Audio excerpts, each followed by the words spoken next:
ദൈവ തിരുനാമത്തിന് മഹത്വമുണ്ടാകട്ടെ.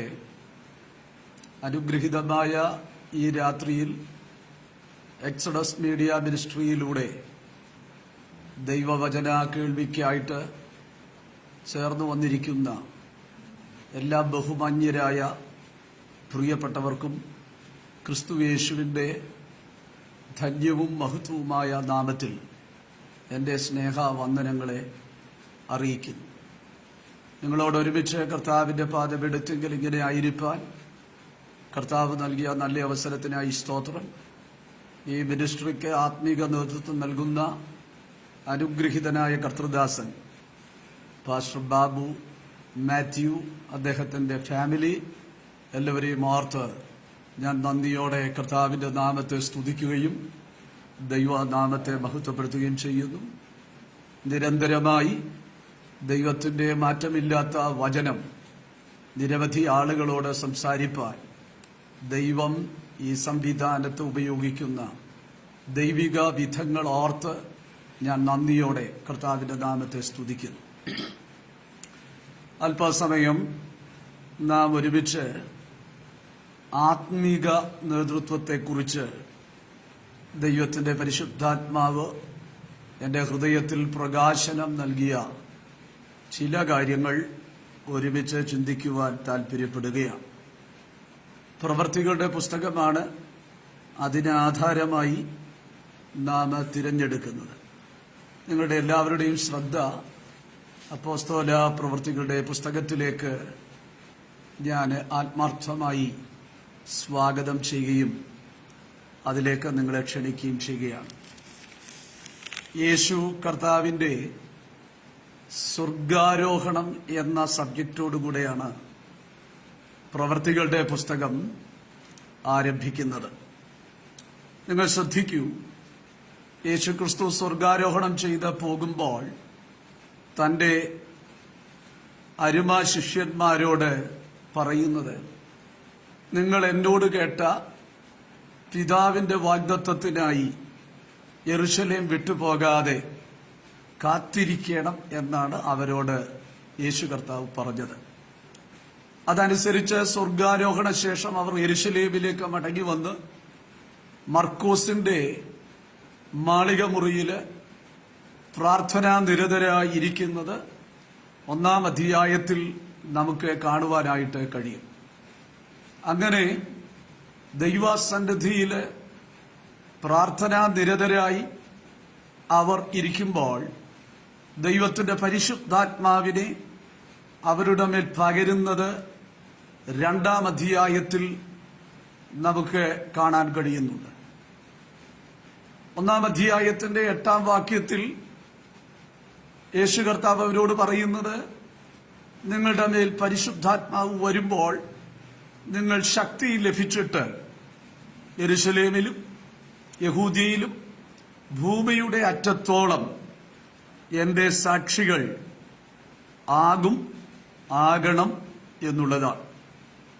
2-ാം അധ്യായത്തിലെ പരിശുദ്ധാത്മ പകർച്ചയോടുകൂടെ ദൈവസഭയുടെ ആരംഭം കുറിക്കുകയും കർത്താവിൻ്റെ വചനവുമായി അവർ വിവിധ ഇടങ്ങളിലേക്ക് കടന്നു പോവുകയും ചെയ്യുന്നത് നമുക്ക് കാണുവാൻ കഴിയുന്നു. അങ്ങനെ കർത്താവിൻ്റെ ദാസന്മാർ വിവിധ ഇടങ്ങളിൽ കടന്നുപോയി ദൈവരാജ്യത്തെക്കുറിച്ചുള്ള ശക്തമായ വചനം പ്രഘോഷിക്കുകയും വിശ്വസിച്ചവരെ തിരുവെഴുത്തിൻ പ്രകാരം സ്നാനപ്പെടുത്തിക്കൊണ്ട് സഭയുടെ അതിര് വിശാലമാവുകയും ചെയ്യുകയാണ്. 3000, 5000 വലിയ കൂട്ടമായി അതിൻ്റെ വളർച്ച പരിശുദ്ധാത്മാവ് രേഖപ്പെടുത്തുന്നുണ്ട്. അങ്ങനെ സഭ എന്ന സംവിധാനത്തെ പരിശുദ്ധാത്മാവിനാൽ സംജാതമാക്കുന്ന അതിൻ്റെ നേതൃത്വ നിരയിലേക്ക് അപ്പോസ്തലന്മാരെ ദൈവം ആക്കി വയ്ക്കുന്ന അത്ഭുതകരമായ കാഴ്ചയാണ് 1-ഉം 2-ഉം അധ്യായങ്ങളിൽ നമുക്ക് കാണുവാനായിട്ട് കഴിയുന്നത്. തുടർന്ന് നാം മുൻപോട്ട് വരുമ്പോൾ സഭയുടെ വളർച്ചയുടെ കാലഘട്ടത്തിൽ ദൈവം ചെയ്യുന്ന പല കാര്യങ്ങൾ നമുക്ക് മനസ്സിലാക്കാൻ കഴിയുന്നുണ്ട്. എഫേസ്യ ലേഖനത്തിലും കൊരിന്ത്യ ലേഖനത്തിലും ദൈവം സഭയിൽ ആക്കി വച്ചിരിക്കുന്ന ആത്മീക നേതൃത്വ ശുശ്രൂഷ വൃന്ദങ്ങളെ കുറിച്ചുള്ള രേഖകൾ നമുക്ക് കാണാൻ കഴിയുന്നുണ്ട്. ഞാൻ ആ വാക്യങ്ങളെല്ലാം നിങ്ങളുടെ മുൻപിൽ എടുക്കുന്നില്ല. അവൻ ചിലരെ അപ്പോസ്തോലന്മാരായും ഇടയന്മാരായും പ്രവാചകന്മാരായും ഉപദേഷ്ടാക്കന്മാരായും സുവിശേഷകന്മാരായും സഭയോടുള്ള ബന്ധത്തിലുള്ള 5 ശുശ്രൂഷക വൃന്ദത്തെ എഫേസ്യ ലേഖനത്തിൽ കാണുമ്പോൾ സഭയുടെ അകത്ത് ആത്മീക ശുശ്രൂഷ ചെയ്യുന്നവരെ കൊരിന്ത്യ ലേഖനത്തിൽ പത്രോസ് പ്രസ്താവിക്കുകയാണ്.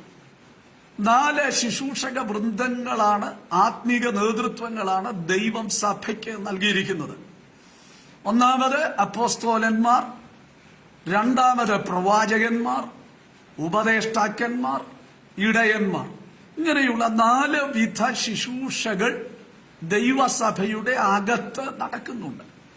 ഇവരെ ദൈവസഭയോടുള്ള ബന്ധത്തിൽ ചെയ്ത ചില കാര്യങ്ങളെക്കുറിച്ചാണ് ഇന്ന് നിങ്ങളുമായി ഞാൻ അല്പസമയം തിരുവെഴുത്തിൽ നിന്ന് പങ്കുവയ്ക്കുവാൻ താല്പര്യപ്പെടുന്നത്. ഒന്നാമതായി, സഭ വളർന്ന് വിവിധ തലങ്ങളിലുള്ള ആളുകൾ, ഒന്നുകൂടി പറഞ്ഞാൽ യഹൂദ മതത്തിൽ നിന്നും ജാതികളിൽ നിന്നും വ്യത്യസ്തമായ 2 പശ്ചാത്തലങ്ങളിൽ നിന്ന് സഭയിലേക്ക് വരുവാൻ ഇടയായി. അക്കാലഘട്ടത്തിൽ ന്യായപ്രമാണം പരിചിതമായിരുന്ന യേശു ജനിച്ച ഇസ്രായേല്യ സമൂഹത്തിൽപ്പെട്ട യഹൂദന്മാർക്ക് അല്ലെങ്കിൽ ഇസ്രായേല്യർക്ക് സഭയിലെ ഒരു മേൽക്കോയ്മ ഉണ്ടായിരുന്നു എന്ന് സംശയിക്കത്തക്ക രേഖകൾ നമുക്ക് പ്രവർത്തികളുടെ പുസ്തകത്തിൽ കാണാൻ കഴിയുന്നുണ്ട്.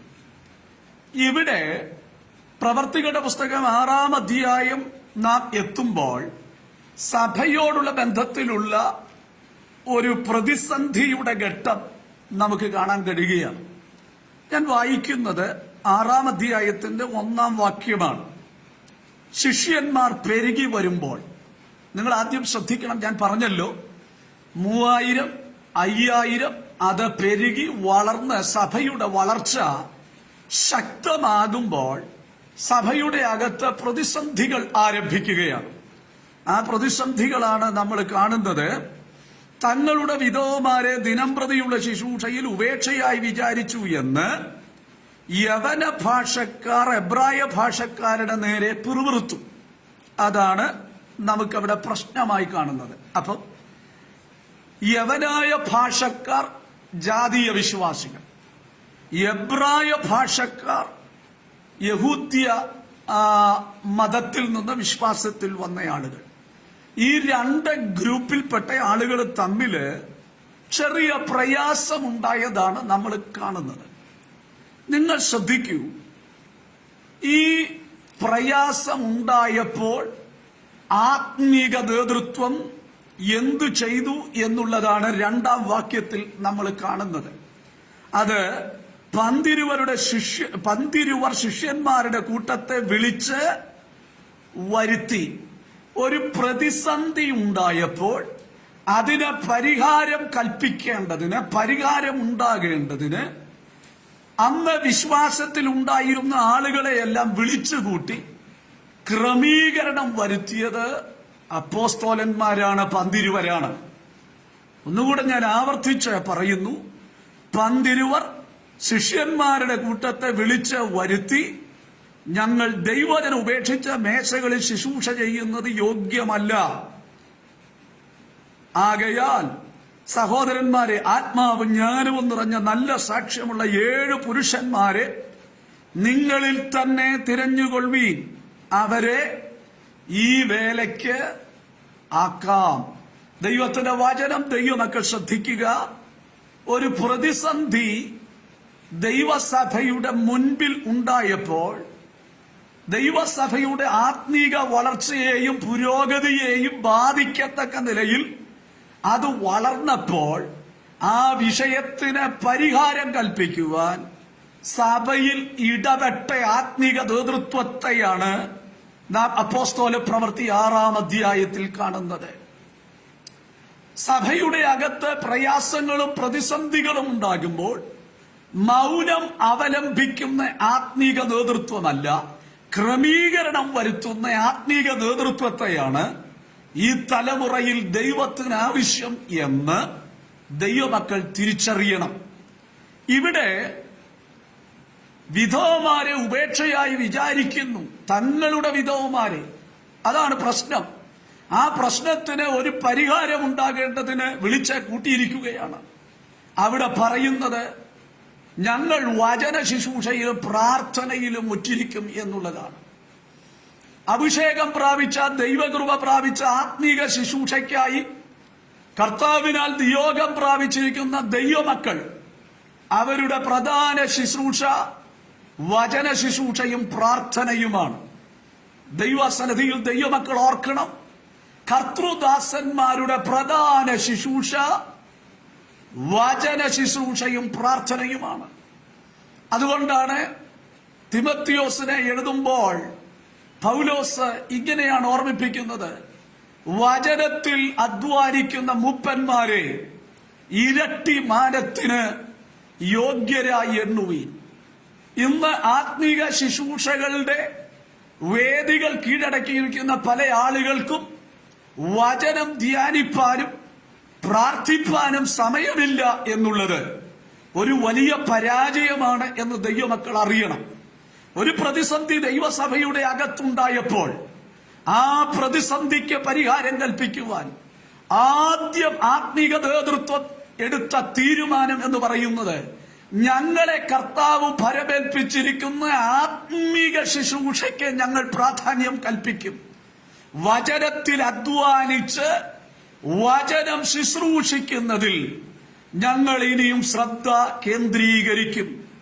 രണ്ടാമത് അവർ പറയുകയാണ്, ഞങ്ങളെ ഏൽപ്പിച്ചിരിക്കുന്ന ആട്ടിൻകൂട്ടത്തിനു വേണ്ടി ജാഗരിക്കുക എന്നുള്ളതാണ് ഞങ്ങളുടെ ഏറ്റവും വലിയ ദൗത്യം.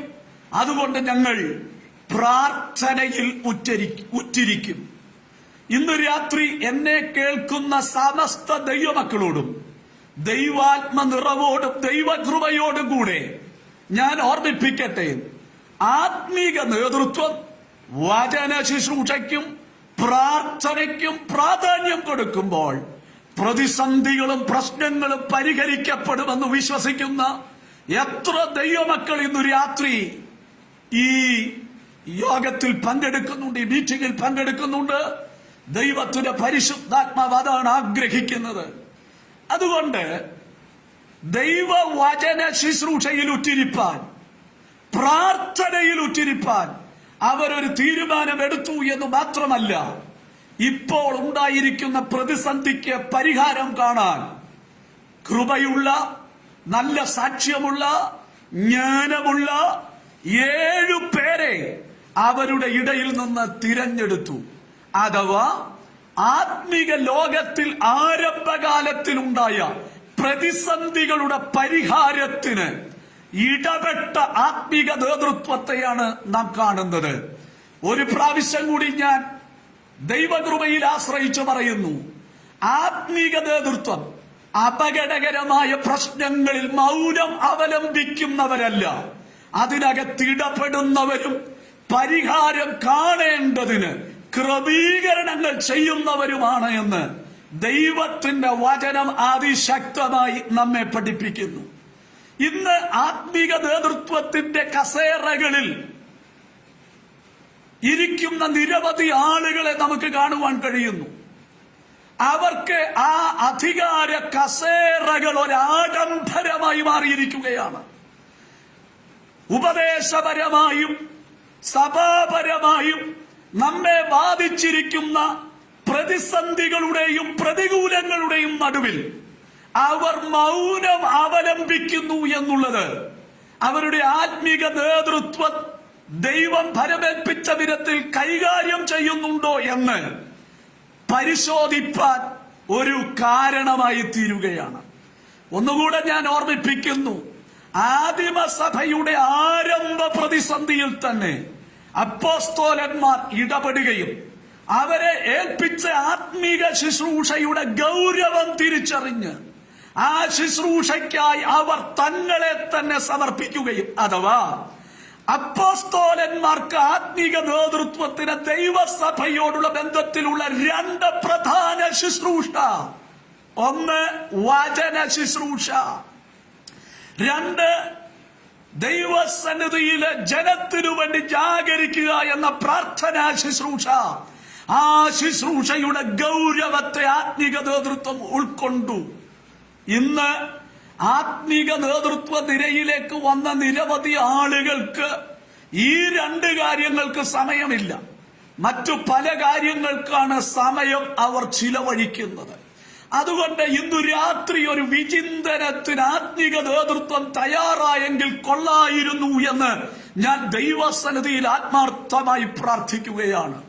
വളരെ ഗൗരവത്തോടെ ദൈവമക്കൾ ഈ വചനത്തെ അറിയണം. ആദിമ സഭയുടെ ആരംഭ പ്രശ്നത്തിൽ തന്നെ ഇടപെട്ട് ഉത്തരവാദിത്വമേറിയ ഗൗരവമേറിയ ആത്മീക ശുശ്രൂഷയുടെ പ്രാധാന്യത്തെ മനസ്സിലാക്കി ആ ശുശ്രൂഷയ്ക്ക് പ്രാധാന്യം കൽപ്പിച്ചുകൊണ്ട് തന്നെ പ്രശ്ന പരിഹാരത്തിനു വേണ്ടിയുള്ള ക്രമീകരണം എவ்விதം ചെയ്യണമെന്ന് ദൈവസന്നിധി പ്രാർത്ഥിച്ച് തീരുമാനമെടുത്ത് അതിനുവേണ്ടി പ്രത്യേക ആളുകളെ നിയോഗിച്ചാക്കി സഭയുടെ അകത്തെ പ്രശ്നത്തെ വളർത്താതെ അതിനെ പരിഹരിക്കാൻ ആത്മീക നേതൃത്വം ശക്തമായി നിന്നു എന്നുള്ളത് ഇന്നു രാത്രി ദൈവമക്കൾ മറന്നുപോകരുത്. അതാണ് ആത്മീക നേതൃത്വത്തിന്റെ ഏറ്റവും വലിയ ഗുണം എന്നുള്ളത് ദൈവമക്കൾ അറിയണം. അതുകൊണ്ട് ഞാൻ എന്റെ ഒന്നാമത്തെ പോയിന്റ് ഇവിടെ പറഞ്ഞവസാനിപ്പിക്കുന്നു. സഭാഗാത്രത്തിന്റെ വളർച്ചയെ തടയത്തക്ക നിലയിൽ സഭയെ ബാധിക്കുന്ന പ്രശ്നങ്ങളിൽ ഇടപെടുകയും അതിനു വേണ്ട വിധത്തിൽ പരിഹാര ക്രമീകരണങ്ങൾ വരുത്തുകയും ചെയ്യേണ്ട ആത്മീക നേതൃത്വം ഇന്നെവിടെ എന്ന ഒരു ചോദ്യം ചോദിച്ചുകൊണ്ട് ഞാൻ ഒന്നാം ഭാഗം അവസാനിപ്പിക്കുകയാണ്. ഇനിയും ഞാൻ രണ്ടാം ഭാഗത്തിലേക്ക് വരികയാണ്. രണ്ടാം ഭാഗം 8-ാം അധ്യായത്തിലാണ്. പ്രവർത്തികളുടെ പുസ്തകം 8-ാം അധ്യായത്തിലേക്ക് നമുക്ക് വരാം. 8-ാം അധ്യായത്തിന്റെ 14-ാം വാക്യം നിങ്ങൾ ശ്രദ്ധിക്കൂ. 14-ാം വാക്യം അവിടെ എഴുതിയിരിക്കുന്നത്, അനന്തരം യെരൂശലേമിലുള്ള അപ്പോസ്തലന്മാർ ശമര്യർ ദൈവവചനം കൈക്കൊണ്ടു എന്ന് കേട്ടു. നിങ്ങൾ ശ്രദ്ധിക്കൂ. ശമര്യയിലാണ്, യെരൂശലേമിലാണ് അപ്പോസ്തലന്മാർ ഉള്ളത്. ആ അപ്പോസ്തലന്മാർ എന്ത് ചെയ്തു? ശമര്യർ ദൈവവചനം കൈക്കൊണ്ടു എന്ന് കേട്ടു. അഥവാ ആത്മീക നേതൃത്വം എന്താ പരിശോധിച്ചോണ്ടിരുന്നതെന്നറിയാമോ? എവിടെയൊക്കെ സുവിശേഷം പരക്കുന്നുണ്ട്, എവിടെയൊക്കെ കർത്തൃദാസന്മാർ പോകുന്നുണ്ട്, എവിടെയൊക്കെ ദൈവവചനം പരക്കുന്നുണ്ട്, എവിടെയൊക്കെ ആത്മാക്കൾ രക്ഷിക്കപ്പെടുന്നുണ്ട്, ഒരു സഭയുടെ സാധ്യത എവിടെയൊക്കെ ഉണ്ട് എന്ന് വളരെ കൂലങ്കഷമായി പരിശോധിക്കുന്ന ആത്മീക നേതൃത്വത്തെയാണ് കാണുന്നത്. അഥവാ രണ്ടാമത്തെ പോയിന്റിൽ ഞാൻ പറയാൻ ആഗ്രഹിക്കുന്നത്, ആത്മീക നേതൃത്വത്തിന്റെ അടുത്ത ഉത്തരവാദിത്വം സഭാസ്ഥാപനവും സഭയുടെ ആത്മീക വളർച്ചയുമാണ്. നിങ്ങൾ ശ്രദ്ധിച്ചേ, യെരൂശലേമിലാണ് അപ്പോസ്തലന്മാർ ശ്രദ്ധിച്ചുകൊണ്ടിരിക്കുന്ന കാര്യം എന്താണെന്നറിയാമോ? ഓരോ ഇടങ്ങളിലും സുവിശേഷ വേലയോടുള്ള ബന്ധത്തിൽ എന്ത് സംഭവിച്ചുകൊണ്ടിരിക്കുന്നു എന്നുള്ളതാണ്. ഈ കാലഘട്ടത്തെ വിവേചിക്കുവാനും ഈ കാലഘട്ടത്തിൽ സുവിശേഷം എങ്ങനെ പരക്കുന്നു എന്ന് പരിശോധിക്കുവാനും ആത്മീക നേതൃത്വം തയ്യാറാവുകയും അവിടെയായി ഉടലെടുക്കുന്ന ആത്മീക പ്രവർത്തനങ്ങൾക്ക് വിശാലതയിലേക്കുള്ള ക്രമീകരണങ്ങൾ ചെയ്യുവാനും ഇക്കാലഘട്ടത്തിൽ ആത്മീക നേതൃത്വത്തിന് കഴിയണം. ഇവിടെ നിങ്ങൾ ശ്രദ്ധിക്കൂ, ശമര്യ എന്ന് പറയുന്ന ജാതീയ പട്ടണത്തിൽ ദൈവവചനം ആ പട്ടണത്തിലുള്ളവർ കൈക്കൊണ്ടു എന്നുള്ളത് ആര് കേട്ടു? യെരൂശലേമിലുള്ള അപ്പോസ്തലന്മാര് കേട്ടു. അപ്പം പരിസര പ്രദേശങ്ങളിലും അടുത്ത ഇടങ്ങളിലും സുവിശേഷം എത്താത്ത മേഖലകളിലുമൊക്കെ എന്താണ് സംഭവിച്ചുകൊണ്ടിരിക്കുന്നതെന്ന് അഭിഷക്തന്മാർ ആത്മീക നേതൃത്വം പരിശോധിച്ചു കൊണ്ടിരിക്കുകയാണ്. എന്നിട്ട് അവരെന്ത് ചെയ്തെന്നറിയാമോ? അവിടെ ദൈവവചനം ആ പട്ടണത്തിലുള്ളവർ കൈക്കൊണ്ടു എന്നറിഞ്ഞപ്പോൾ പത്രോസിനെയും യോഹന്നാനെയും അവരുടെ അടുക്കലേക്ക് എന്ത് ചെയ്തു? അയച്ചു. Price the Lord. ഫിലിപ്പോസ് ഈ പട്ടണത്തിൽ എത്തിയതാണ്. അദ്ദേഹം ഒരു സുവിശേഷകനാണ്. സുവിശേഷകന്റെ ഡ്യൂട്ടി ദൈവത്തിന്റെ വചനം പറഞ്ഞ് ആത്മാക്കളെ രക്ഷയിലേക്ക് കൊണ്ടുവന്ന് ഒരു പ്രാദേശിക സഭയോട് യോജിപ്പിക്കുകയാണ്. സുവിശേഷകന്റെ ഡ്യൂട്ടി സഭയുടെ അകത്തല്ല, സുവിശേഷകന്റെ ഡ്യൂട്ടി സഭയുടെ പുറത്താണ്. സഭയുടെ പുറത്ത് ദൈവത്തിന്റെ വചനം പറഞ്ഞ് ആ ദൈവവചനത്താൽ അവിടെ അനേകരെ രക്ഷയിലേക്ക് നയിക്കുവാൻ ദൈവം ഫിലിപ്പോസിനെ ഉപയോഗിച്ചു. 4-ാം വാക്യം നിങ്ങൾ ശ്രദ്ധിക്കും. 8-ാം അധ്യായത്തിന്റെ 4-ാം വാക്യം. ചില വാക്യങ്ങൾ പറയേണ്ടത് പ്രാധാന്യമേറിയത് കൊണ്ടാണ് പറയുന്നത്. ചിതറിപ്പോയവർ വചനം സുവിശേഷിച്ചുകൊണ്ട് അവിടെ സഞ്ചരിച്ചു. അപ്പൊ അവര് ചെയ്തത് എന്താണ്? വചനം സുവിശേഷിച്ചുകൊണ്ട് അവിടെ സഞ്ചരിച്ചു. ഈ കൂട്ടത്തിൽ ഫിലിപ്പോസ് എവിടെ എത്തി? ശമരിയ പട്ടണത്തിലെത്തി. 5-ാം വാക്യം. ഫിലിപ്പോസ് ശമരിയ പട്ടണത്തിലെത്തി അവരോട് ക്രിസ്തുവിനെ പ്രസംഗിച്ചു. ഞാൻ രണ്ടാമത് ഒരു കാര്യം കൂടി ചേർന്ന് പറയാം. ഈ രണ്ടാമത്തെ പോയിന്റില് ഒരു സുവിശേഷകൻ ഉയർത്തേണ്ടത്, പ്രസംഗിക്കേണ്ടത് ആരെ കുറിച്ചാണ്? യേശുവിനെ കുറിച്ചാണ്, ക്രിസ്തുവിനെ കുറിച്ചാണ്. നിങ്ങൾ ഇവിടെ ശ്രദ്ധിച്ചേ. ശമരിയ പട്ടണത്തിൽ ചെന്ന ഫിലിപ്പോസിനെ ഉയർത്തിയല്ല സംസാരിച്ചത്, പിന്നെയോ ക്രിസ്തുവിനെ ഉയർത്തിയാണ് സംസാരിച്ചത്. പൗലോസ് പറയുക, ഞങ്ങളോ ക്രൂശിക്കപ്പെട്ട ക്രിസ്തുവിനെ പ്രസംഗിക്കുന്നു. ഇപ്പൊ ആളുകൾക്ക് ക്രിസ്തുവിനെ പ്രസംഗിക്കാനൊന്നും നേരമില്ല. നമ്മളെ തന്നെ ഉയർത്തി പ്രസംഗിക്കുകയാണ്. അങ്ങനെയല്ല, എന്തു ചെയ്തു? ക്രിസ്തുവിനെ പ്രസംഗിച്ചു. അതുകൊണ്ടാണ് മറ്റൊരു ലേഖനത്തിൽ പൗലോസ് പറയുന്നത്, ദാവീദിന്റെ സന്തതിയായി ജനിച്ച് മരിച്ചിട്ട് അടക്കപ്പെട്ട് ഉയർത്തെഴുന്നേറ്റ യേശു ക്രിസ്തുവിനെ ഓർത്തുകൊള്ളുവീൻ, അതാകുന്നു ഞങ്ങളുടെ സുവിശേഷം. നോട്ടീസിൽ ക്രിസ്തുവിനെ പ്രസംഗിക്കുന്നു എന്നുണ്ട്, നോട്ടീസിൽ സുവിശേഷ മഹായോഗം എന്നുണ്ട്, പ്രവർത്തനത്തിന്റെ പേര് സുവിശേഷ പ്രവർത്തനം എന്നാണ്. സുവിശേഷം എന്നുള്ളത് യേശു ക്രിസ്തുവാണ്. എങ്ങനെ അറിയാം? ലൂക്കോസിന്റെ സുവിശേഷം 2-ാം അധ്യായത്തിൽ ദൂതന്മാർ പ്രത്യക്ഷപ്പെട്ട് പറയുന്നു, ഇന്ന് നിങ്ങൾക്കായി ക്രിസ്തു എന്ന രക്ഷിതാവ് ദാവീദിന്റെ പട്ടണത്തിൽ ജനിച്ചിരിക്കുന്നു എന്ന് അവരോട് സുവിശേഷിച്ചു.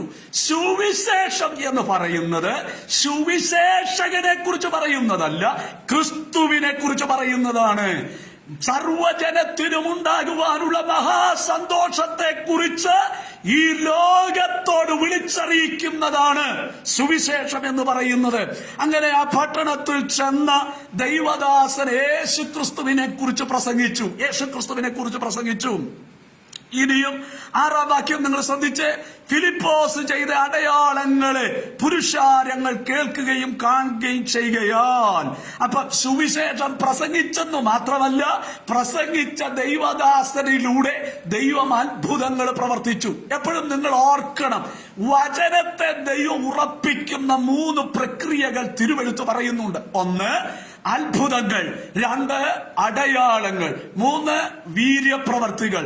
ഒരു സുവിശേഷകൻ ഒരു പട്ടണത്തിൽ ചെന്ന് ദൈവരാജ്യത്തിന്റെ മാർമിക സുവിശേഷം യേശുക്രിസ്തുവിനെ കുറിച്ചുള്ളത് പ്രഖ്യാപിക്കുമ്പോൾ ശ്രദ്ധിക്കണം, ദൈവം അവനോട് കൂടെ ഇരുന്ന് പരിശുദ്ധാത്മാവിനാൽ അത്ഭുതങ്ങൾ, അടയാളങ്ങൾ, വീര്യപ്രവർത്തികൾ എന്നിങ്ങനെ മഹാകാര്യങ്ങൾ സുവിശേഷകന്മാരുടെ കയ്യിലൂടെ നടക്കും. ഇവിടെ നിങ്ങൾ ശ്രദ്ധിച്ചേ, കാണാനും കേൾക്കാനുമുള്ളത് ആരുടെ ശുശ്രൂഷയിൽ ഉണ്ടായിരുന്നു? ഫിലിപ്പോസിന്റെ ശുശ്രൂഷയിൽ ഉണ്ടായിരുന്നു. ഇനിയും നിങ്ങൾ 7-ാം വാക്യത്തിലേക്ക് വരുമ്പോൾ അവര് ഈ സാഹചര്യത്തിൽ ഏകമനസ്സോടെ വചനം എന്ത് ചെയ്തു? ശ്രദ്ധിച്ചുകൊണ്ടിരുന്നു. ഫിലിപ്പോസിനെ അവർ ശ്രദ്ധിക്കുകയാണ്, ഏക മനസ്സോടെ അവർ ശ്രദ്ധിക്കുകയാണ്. Praise the Lord. അടുത്തത്, അശുദ്ധാത്മാക്കൾ ബാധിച്ച പലരിൽ നിന്നും അവ ഉറക്ക നിലവിളിച്ചുകൊണ്ട് പുറപ്പെട്ടു. അനേകം പക്ഷപാതക്കാരും മുടന്തരും സൗഖ്യം പ്രാപിച്ചു. അങ്ങനെ ആ പട്ടണത്തിൽ വളരെ സന്തോഷമുണ്ടായി. ഒരു സുവിശേഷകൻ ഒരു പട്ടണത്തിൽ ചെന്നതുകൊണ്ട് യേശുക്രിസ്തുവിനെ കുറിച്ച് പ്രസംഗിച്ചു എന്ന് മാത്രമല്ല, അത്ഭുതങ്ങളും അടയാളങ്ങളും നടന്നു എന്ന് മാത്രമല്ല, അനേകരും ശ്രദ്ധയോടെ അദ്ദേഹത്തെ ശ്രദ്ധിച്ചു എന്ന് മാത്രമല്ല, പിന്നെ എന്താണ് സംഭവിച്ചത്? ആ പട്ടണത്തിൽ വിശ്വാസത്തിന് അനേകർ അധീനരായി തീർന്നതുകൊണ്ട് ആ പട്ടണത്തിൽ വളരെ സന്തോഷമുണ്ടായി. ഇന്നു രാത്രി എന്നെ കേൾക്കുന്ന പ്രിയപ്പെട്ടവരോട് ദൈവാത്മ നിറവോടെ അഭിഷേക ശക്തിയോടെ ഞാൻ ആവർത്തിച്ചു പറയുന്നു, ഒരു സുവിശേഷകൻ പട്ടണത്തിൽ കാല് ചവിട്ടി യേശുക്രിസ്തുവിനെ കുറിച്ച് പറയുന്നത് വിശ്വസിക്കുവാൻ മനസ്സുവെച്ചാൽ ആ പട്ടണം സന്തോഷിക്കുവാൻ ഇടയായിത്തീരും. ഫിലിപ്പോസ് ശമരിയിൽ ചെന്ന ഈ അത്ഭുതങ്ങൾ കയ്യാൽ നടന്ന അവിടെ ആളുകൾ വിശ്വാസത്തിന് അധീനരായി തീർന്നു. ഈ വാർത്ത യെരൂശലേമിലെ അപ്പോസ്തലന്മാരുടെ കാതിലെത്തി. അവർക്കറിയാം ഫിലിപ്പോസ് ഒരു സുവിശേഷകനാണ്. ഈ പട്ടണത്തിൽ കുറച്ചാളുകളെ രക്ഷിച്ചവരെ ഒരു കൂട്ടമാക്കി നിർത്തിയിട്ട് ഫിലിപ്പോസ് അടുത്ത ഇടത്തേക്ക് പോകും. അപ്പൊ ഈ സഭയ്ക്ക് ഇനി ഒരു നേതൃത്വം വേണം. അതിന് 2 അഭിഷക്തന്മാരെ അവിടെ കയക്കുകയാണ്. അതാണ് നിങ്ങൾ കാണുന്നത്. ശമരിയർ ദൈവവചനം കൈക്കൊണ്ടു എന്ന് കേട്ടപ്പോൾ പത്രോസിനെയും യോഹന്നാനെയും അപ്പോസ്തലന്മാർ അവരുടെ അടുക്കലേക്ക് അയച്ചു. ആത്മീക നേതൃത്വത്തിന്റെ 2ാമത്തെ ഡ്യൂട്ടി എന്ന് പറയുന്നത് പട്ടണങ്ങളിൽ നിന്ന് പട്ടണങ്ങളിലേക്ക് സുവിശേഷം പരക്കുമ്പോൾ പ്രാദേശിക സഭകൾക്ക് വേണ്ടി ആത്മീക നേതൃത്വത്തെ ആക്കി വെക്കുകയാണ്.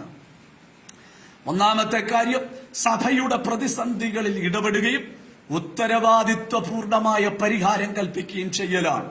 2ാമത്തെ കാര്യമാണ് ഇപ്പോൾ പറഞ്ഞത്.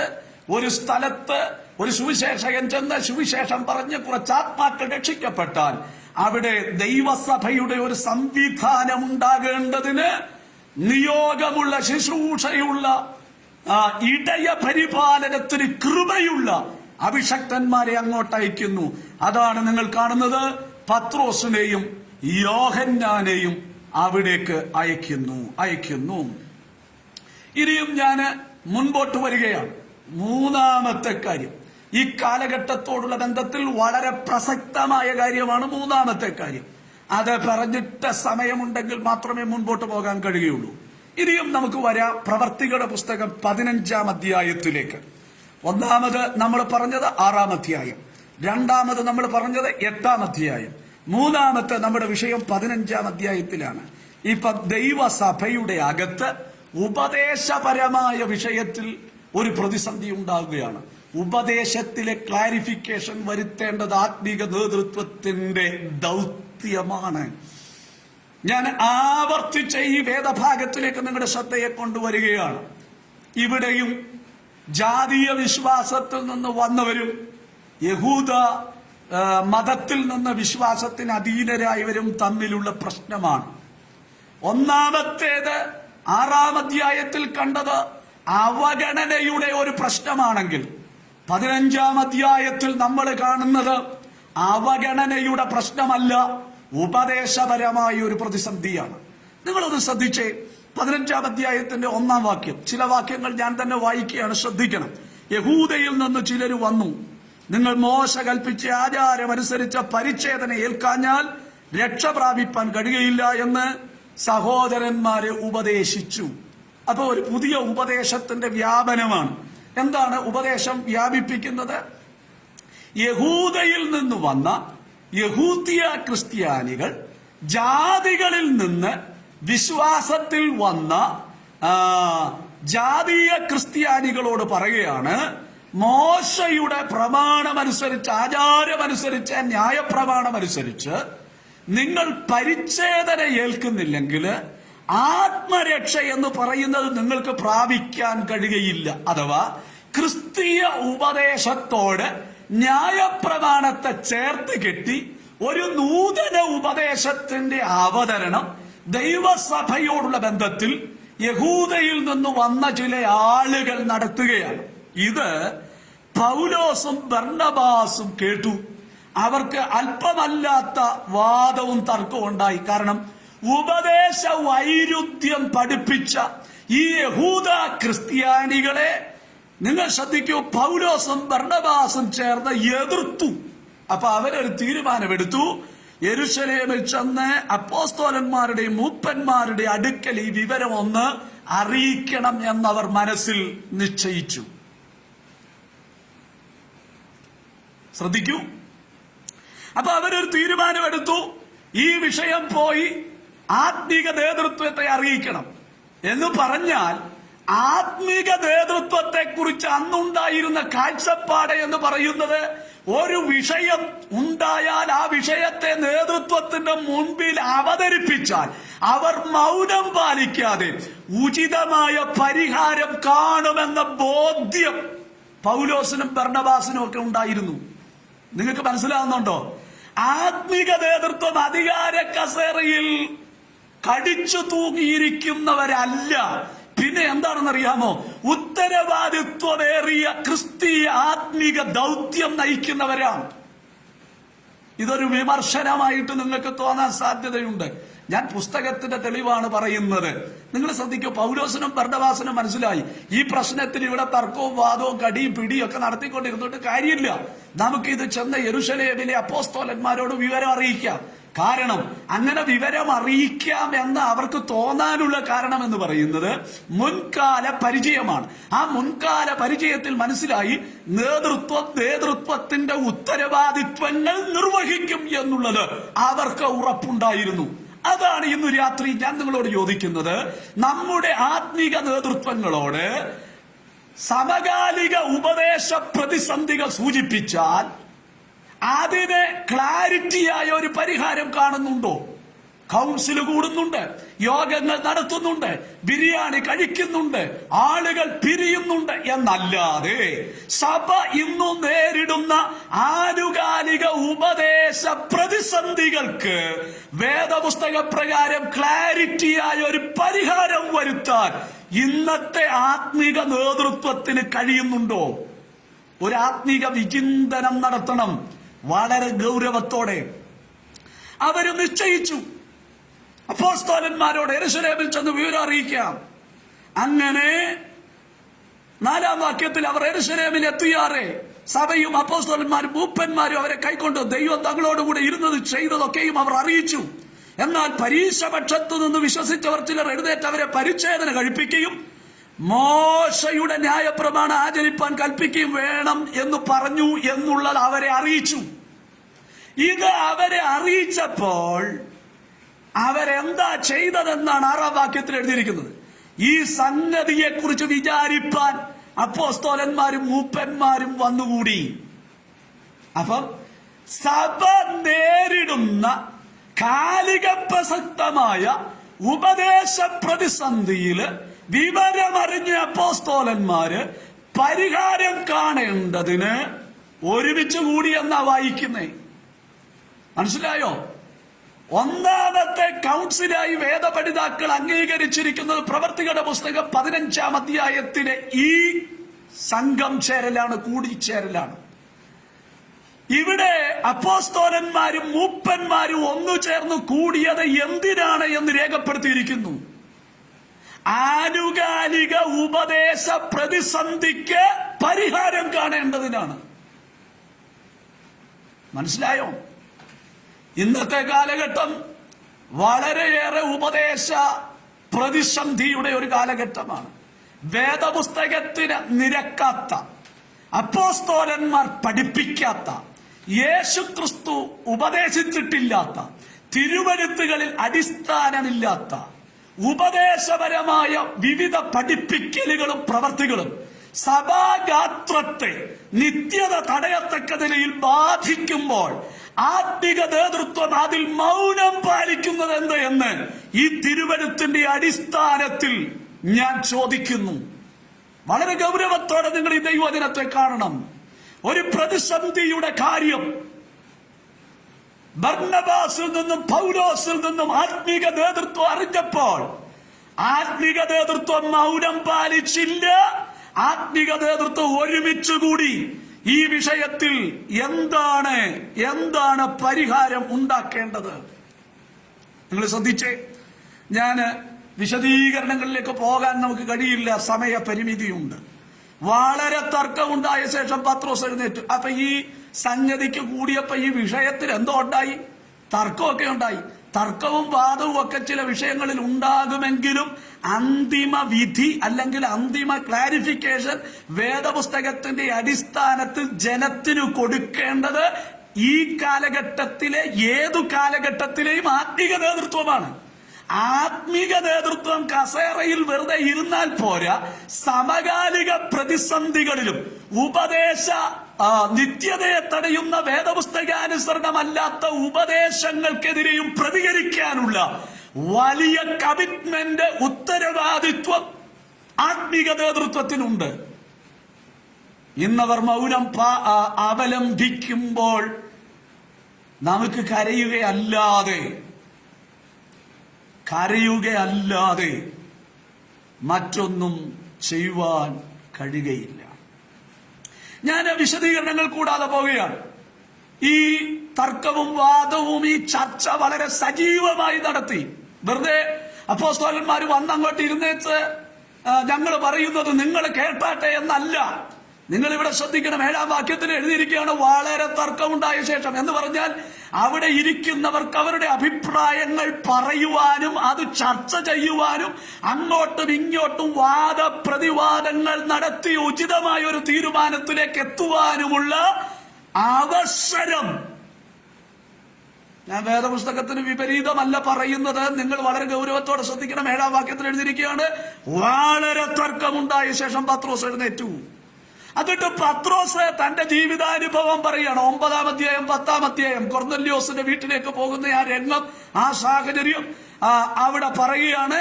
ജാതികളെ ദൈവം അംഗീകരിച്ചു എന്ന് പറയുകയാണ്. അതിന് തെളിവ് എന്താണെന്നറിയാവോ? നിങ്ങൾ ശ്രദ്ധിക്കണം.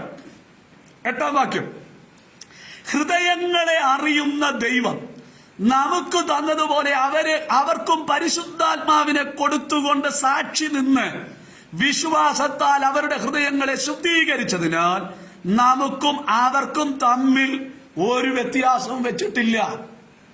ജാതീയ ക്രിസ്ത്യാനികളും യഹൂദ ക്രിസ്ത്യാനികളും തമ്മിൽ വ്യത്യാസമുണ്ട് എന്നും ജാതീയ വിശ്വാസത്തിൽ നിന്ന് വന്നവർ മോശയുടെ ന്യായപ്രമാണമായ പരിച്ഛേദന അംഗീകരിച്ചാലേ അവരുടെ ആത്മരക്ഷ ഉറപ്പാകൂ എന്നും ഉപദേശപരമായ ഒരു വ്യാഖ്യാനം ഉണ്ടായപ്പോൾ പത്രോസ് ആദ്യത്തെ ക്ലാരിഫിക്കേഷൻ നൽകുകയാണ്. 9-10 അധ്യായങ്ങളുടെ അടിസ്ഥാനത്തിലാണ്. ആ അധ്യായങ്ങൾ നിങ്ങൾ വായിക്കണം. അവിടെ പറയുകയാണ്, ജാതികൾ സുവിശേഷം കേട്ടു, വിശ്വസിക്കുന്നവരുടെ മേൽ പരിശുദ്ധാത്മാവ് വന്നു. നമ്മുടെ മേൽ പരിശുദ്ധാത്മാവ് വന്നതുപോലെ തന്നെ അവരുടെ മേലും പരിശുദ്ധാത്മാവ് വന്നു. 10-ാം അധ്യായത്തില് കൊർന്നല്യോസിന്റെ വീട്ടില് ദൈവവചനം കേൾക്കുവാൻ പ്രാർത്ഥന നിരതരായിരുന്ന ദൈവമക്കളെ കുറിച്ച് എഴുതിയിരിക്കുന്നത് പത്രോസ് പ്രസംഗിച്ച ആ വചനം കേട്ടവരുടെ മേൽ പരിശുദ്ധാത്മാവ് വന്നു എന്നാണ്. അഥവാ ഒരു വ്യക്തിയുടെ മേൽ പരിശുദ്ധാത്മാവ് വന്നത് ആ വ്യക്തിയെ ദൈവം അംഗീകരിച്ചതിന്റെ തെളിവാണ്. അപ്പൊ ജാതികളെ ദൈവം അംഗീകരിച്ചു. തെളിവെന്താണ്? ദൈവം അവരുടെ മേൽ പരിശുദ്ധാത്മാവിനെ കൊടുത്തു. വിശ്വസിക്കുന്നത് നിങ്ങൾ, അവിശ്വാസത്തിന്റെ അടിസ്ഥാനത്തിൽ സ്നാനപ്പെടുത്തുന്നത് ഞങ്ങൾ. പക്ഷേ പരിശുദ്ധാത്മാവിനെ നൽകുന്നത് നിങ്ങളുമല്ല, ഞങ്ങളുമല്ല. പരിശുദ്ധാത്മാവിനെ നൽകുന്നത് സർവശക്തനായ ദൈവമാണ്. ദൈവം അവരുടെ മേൽ എന്ത് ചെയ്തു? പരിശുദ്ധാത്മാവിനെ എന്ത് ചെയ്തു? അവരുടെ മേൽ പകർന്നു. ഇന്ന് രാത്രി ഒരു വ്യക്തിയെ ദൈവം അംഗീകരിച്ചതിന്റെ തെളിവെന്താണെന്നറിയാമോ? സഭയുടെ രജിസ്റ്ററിൽ പേരെഴുതിയതോ നിങ്ങളെ സ്നാനപ്പെട്ടതോ ഒന്നുമല്ല. നിങ്ങളുടെ മേൽ ദൈവം തന്നെ പരിശുദ്ധാത്മാവിനെ പകർന്നെങ്കിൽ അതിന്റെ അർത്ഥം ദൈവം നിങ്ങളെ അംഗീകരിച്ചു എന്നുള്ളതാണ്. ജാതികളെ ദൈവം അംഗീകരിച്ചതിന്റെ തെളിവ് പത്രോസ് പറയുകയാണ്. സഹോദരന്മാരെ, ജാതികളോട് സുവിശേഷം പറയുന്നതിന്റെ അകത്ത് അല്പ അകലം പാലിച്ച ഒരു മനുഷ്യനാണ് ഞാൻ. പക്ഷെ എന്നെ ദൈവം ദർശനം നൽകി കൊർന്നല്യോസിന്റെ വീട്ടിലയച്ചു. ആ വീട്ടിൽ ഞാൻ ദൈവവചനം പറഞ്ഞുകൊണ്ടിരിക്കുമ്പോൾ കേട്ടു നിന്നിരുന്ന ജാതികളായ കൊർന്നല്യോസിന്റെ വീട്ടിൽ കൂടി എല്ലാവരുടെ മേലും പരിശുദ്ധാത്മാവ് വ്യാപരിച്ചു. അപ്പൊ എനിക്കൊരു കാര്യം മനസ്സിലായി, നമ്മെ അംഗീകരിച്ചതുപോലെ ദൈവം അവരെയും എന്ത് ചെയ്തിരിക്കുന്നു? അംഗീകരിച്ചിരിക്കുന്നു. ജനസമൂഹം എല്ലാ ഇതും മിണ്ടാതെ കേട്ട് ഇരിക്കുകയാണ്. 12-ാം വാക്യം വായിക്കുമ്പോൾ മനസ്സിലാവും. അപ്പൊ യാക്കോബ് എഴുന്നേറ്റിട്ട്, നമുക്ക് യാക്കോബിനെ ഏറ്റവും ശക്തമായി കാണുന്നത് ഈ വേദഭാഗത്താണ്. യാക്കോബ് എഴുന്നേറ്റൊരു ക്ലാരിഫിക്കേഷൻ പറയുകയാണ്. ആ ക്ലാരിഫിക്കേഷൻ ഇനി നിങ്ങൾ ശ്രദ്ധിച്ചേ. ആ ക്ലാരിഫിക്കേഷൻ ഏറ്റവും ഒടുവിൽ വന്നിട്ട് ഞാൻ പറയാമേ, എല്ലാം പറയാനുള്ള സമയമില്ലാത്തത് കൊണ്ടാണ്. നിങ്ങൾ 19-20 വാക്യങ്ങൾ ഞാൻ വായിക്കുന്നു, ശ്രദ്ധിക്കണേ. 19-20 വാക്യങ്ങൾ. ആകയാൽ ജാതികളിൽ നിന്ന് ദൈവത്തിങ്കലേക്ക് തിരിയുന്നവരെ നാം അസഹ്യപ്പെടുത്താതെ അവർ വിഗ്രഹമാലിന്യങ്ങൾ, പരസംഗം, ശ്വാസം മുട്ടിച്ചത്തത്, രക്തം എന്നിവ വർജിച്ചിരിപ്പാൻ നാം അവർക്ക് എഴുതണമെന്ന് ഞാൻ അഭിപ്രായപ്പെടുന്നു. യാക്കോബ് തന്റെ അഭിപ്രായം പറയുകയാണ്. ഒരു സദസ്സിന്റെ മുൻപില് യാക്കോബ് പറയുകയാണ്. ഈ മൂപ്പന്മാരും അപ്പോസ്തലന്മാരും കൂടിയിരിക്കുന്ന സദസ്സില് യാക്കോബ് പറയുകയാണ്, എനിക്ക് കൂടുതൽ അസഹ്യപ്പെടുത്തുന്ന കാര്യങ്ങൾ എഴുതരുത്, ഇത് നമുക്ക് എഴുതാം എന്ന് പറഞ്ഞു. എന്നിട്ട് പറയുകയാണ്, മോശയുടെ ന്യായപ്രമാണം ശബത്ത് തോറും പള്ളികളിൽ വായിച്ചു വരുന്നതിനാൽ പൂർവ്വകാലം മുതൽ പട്ടണം തോറും അത് പ്രസംഗിക്കുന്നവർ ഉണ്ടല്ലോ. ഈ കാര്യം പട്ടണങ്ങൾ മുഴുവനും പ്രസംഗിക്കപ്പെടുന്നതാണ് ശബത്തിൽ പള്ളിയില്. അതുകൊണ്ട് ആളുകൾ കേട്ടിട്ടുണ്ട്, അത് മനസ്സിലാകും. അതാണ് അവിടെ പറയുന്നത്. ഇനിയും നിങ്ങൾ ശ്രദ്ധിക്കൂ, ഈ കാര്യം പ്രാദേശിക പള്ളികളിൽ പറയേണ്ടതിന്, അറിയിക്കേണ്ടതിന് 2 പേരെ അയക്കുകയാണ്. അത് പൗലോസും ബർന്നബാസുമാണ്. ഈ പ്രശ്നത്തിൽ അതിവേദനയുണ്ടായ അപ്പോസ്തലന്മാരോട് വിവരം അറിയിച്ച അവരെ എന്ത് ചെയ്യുകയാണ്? ആ കാര്യം അറിയിപ്പാൻ അയക്കാൻ ആഗ്രഹിക്കുകയാണ്. അതാണ് 22-ാം വാക്യത്തിൽ കാണുന്നത്. എന്നിട്ട് എഴുതിയിരിക്കുകയാണ്, സഹോദരന്മാരിൽ പ്രമാണപ്പെട്ട പുരുഷന്മാരായ ബർന്നബാസ് എന്ന യൂദയെയും ശീലാസിനെയും അതിനുവേണ്ടി നിയോഗിച്ചു. അപ്പൊ നിങ്ങൾ ശ്രദ്ധിച്ച്, അവരെ ഇനി അയക്കുകയാണ്. ഇനിയും ഞാൻ ഈ അയക്കുന്നവർ എഴുതിയ കാര്യം മാത്രം ഒന്ന് പറയാം. അത് എങ്ങനെയാണ് എന്ന് നിങ്ങളൊന്ന് ശ്രദ്ധിക്കണം. ആകയാൽ 27-ാം വാക്യം. ആകയാൽ ഞങ്ങൾ യൂദയെയും ശീലാസിനെയും അയച്ചിരിക്കുന്നു. അവർ വാമൊഴിയായും ഇത് തന്നെ അറിയിക്കും. എഴുതിയത് തന്നെ നിങ്ങളെ അറിയിക്കും. എന്നിട്ട് നേരത്തെ പറഞ്ഞ കാര്യം ആവർത്തിച്ച് പറയുകയാണ്. വിഗ്രഹാർപ്പിതം, രക്തം, ശ്വാസം മുട്ടിച്ചത്തത്, പരസംഗം എന്നിവ വർജിക്കുന്ന ആവശ്യമെന്നല്ലാതെ അധികമായ ഭാരമൊന്നും നിങ്ങളുടെ മേൽ ചുമത്തരുത് എന്ന്. അടുത്ത ശ്രദ്ധിച്ച്, പരിശുദ്ധാത്മാവിനും ഞങ്ങൾക്കും തോന്നിയിരിക്കുന്നു. ആത്മീക നേതൃത്വത്തിന് തോന്നിയത് അതുപോലെ പറയുകയായിരുന്നില്ല. ആത്മീക നേതൃത്വത്തിനും തോന്നിയ വിഷയത്തിന്റെ അകത്ത് പരിശുദ്ധാത്മാവിന്റെ ഒരു ക്ലാരിഫിക്കേഷൻ ഉണ്ടായിരുന്നു, ഒരംഗീകാരം ഉണ്ടായിരുന്നു. ആത്മീക നേതൃത്വം എടുത്ത ആ തീരുമാനത്തെ ദൈവത്തിന്റെ പരിശുദ്ധാത്മാവ് എന്ത് ചെയ്തു? അംഗീകരിച്ചു. അപ്പം ആത്മീക നേതൃത്വം ഒരു കൽപ്പന പുറപ്പെടുവിക്കുന്നതിന് മുമ്പ്, ഉപദേശത്തിന്റെ അകത്തൊരു ക്ലാരിഫിക്കേഷൻ നൽകുന്നതിന് മുമ്പ്, ദൈവവചന സംബന്ധമായ ഒരു പ്രതിസന്ധി ദൈവസഭ നേരിടുമ്പോൾ അതിന് ഒരു ക്ലാരിറ്റി നൽകുമ്പോൾ കൂടിയിരിക്കുന്ന 70 പേർക്ക് തോന്നിയാ പോരാ. പിന്നെ എന്താണെന്നറിയാമോ? അതിന്റെ അടിയിലെ പരിശുദ്ധാത്മാവൂടെ സൈൻ ചെയ്യണം. പ്രസിഡന്റും സെക്രട്ടറിയും സൈൻ ചെയ്ത ആ പേപ്പർ ഉണ്ടല്ലോ, ആ പേപ്പർ പരിശുദ്ധാത്മാവ് കൂടെ സൈൻ ചെയ്യണം. ഇന്ന് രാത്രി ഞാൻ പറയുന്നത് മനസ്സിലാകുന്നുണ്ടോ? ഉപദേശപരമായ ആത്മമണ്ഡലത്തിലെ വിഷയങ്ങളിൽ മൗനം പാലിക്കാതെ ഒന്നു ചേർന്ന് അടിസ്ഥാനപരമായി ദൈവവചനത്തിന്റെ അടിസ്ഥാനത്തില് ആത്മീക നേതൃത്വം തീരുമാനങ്ങൾ എടുത്ത് പരിശുദ്ധാത്മാവിനാൽ അതിന്റെ അകത്ത് ഉറപ്പ് പ്രാപിച്ച് ദൈവസഭയ്ക്ക് കാലഘട്ടത്തിൽ വിളംബരം ചെയ്യണം. അത് ആത്മീക നേതൃത്വത്തിന്റെ ഉത്തരവാദിത്വമാണ്. ഞാൻ മുൻപോട്ട് പോകാൻ ഇനിയും സമയമില്ലാത്തത് കൊണ്ട് ആവർത്തിക്കുന്നില്ല. 1, അഭിപ്രായ വ്യത്യാസങ്ങൾ ഉണ്ടാകുമ്പോൾ ഇടപെടുന്ന ആത്മീക നേതൃത്വം. ഒരു പ്രാദേശിക സ്ഥലത്ത് സഭാപരമായ വളർച്ചയുണ്ടാകുമ്പോൾ ആ വളർച്ചയിൽ വേണ്ട ക്രമീകരണങ്ങൾ ചെയ്യുന്ന ആത്മീക നേതൃത്വം. 3, കാലഘട്ടങ്ങളിൽ ഉണ്ടാകുന്ന അതിനൂതന ഉപദേശ വ്യാപനത്തിൽ പരിഹാരം ആത്മനിറവോടെ കൽപ്പിക്കുന്ന ആത്മീക നേതൃത്വം. 2024 മെയ് മാസത്തിന്റെ ആദ്യ ആഴ്ചയിലാണ് നാം കർത്താവിന്റെ സന്നിധിയിൽ ഇരിക്കുന്നത്. ഈ കാലഘട്ടത്തിൽ ലോകത്തിന്റെ വിവിധ ഭാഗങ്ങളിൽ ദൈവവചനത്തോടെ കൂറു പുലർത്താത്ത ഉപദേശങ്ങൾ ശക്തമായി വ്യാപിക്കുന്നു. നവമാധ്യമങ്ങൾ ഇതിനെ പ്രോത്സാഹിപ്പിക്കുന്നു. സഭകളിൽ നിന്ന് അനേകർ, പ്രത്യേകിച്ച് യുവാക്കൾ വശീകരിക്കപ്പെടുന്നു, വലിച്ച് ഇഴയ്ക്കപ്പെടുന്നു. ഈ വൈരുദ്ധ്യാത്മക കാലഘട്ടത്തിൽ ആത്മീക നേതൃത്വം അവലംബിക്കുന്ന മൗനം ആത്മരാഹിത്യമാണ്, ഉത്തരവാദിത്വരാഹിത്യമാണ് എന്ന് ഞാൻ ആത്മാവിൽ പ്രബോധിപ്പിക്കുവാൻ താല്പര്യപ്പെടുന്നു.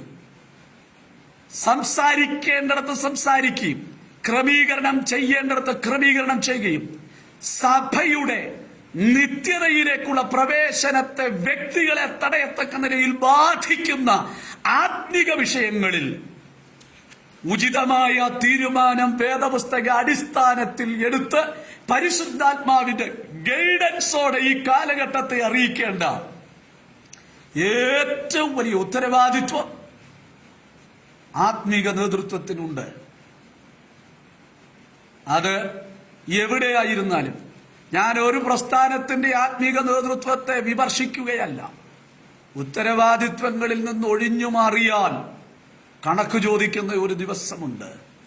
എനിക്കും നിങ്ങൾക്കും ദൈവം നൽകിയിരിക്കുന്ന ആത്മീക ഉത്തരവാദിത്വങ്ങളുടെ ഗൗരവം അറിഞ്ഞ് പ്രവർത്തിപ്പാൻ ദൈവത്തിന്റെ പരിശുദ്ധാത്മാവ് സഹായിക്കട്ടെ. വിവിധ കാര്യങ്ങൾ ഇനിയും തുടർമാനമായി പറയുവാനുണ്ട് എങ്കിലും ഞാൻ ഈ 3 കാര്യങ്ങളിൽ അവസാനിപ്പിക്കുന്നു.